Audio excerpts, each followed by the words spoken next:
আজ সকালে কাজবাজ শেষ করার পর একটু বেরিয়েছিলাম আর দেখলাম কাজের মানুষ চলে এসেছে।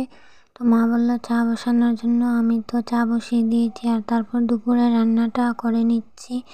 ভাত আর ডাল বসিয়ে করে নিয়েছি আর এখানে পটল আলু ভাজা করে নিয়েছি।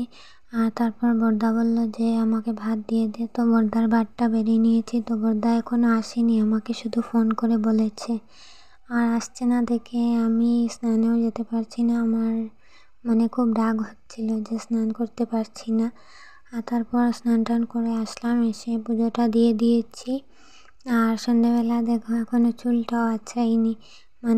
দেখো কী অবস্থা, খাওয়া দাওয়াও করে নিয়েছি কিন্তু চুলটা আঁচড়ানো হয়নি।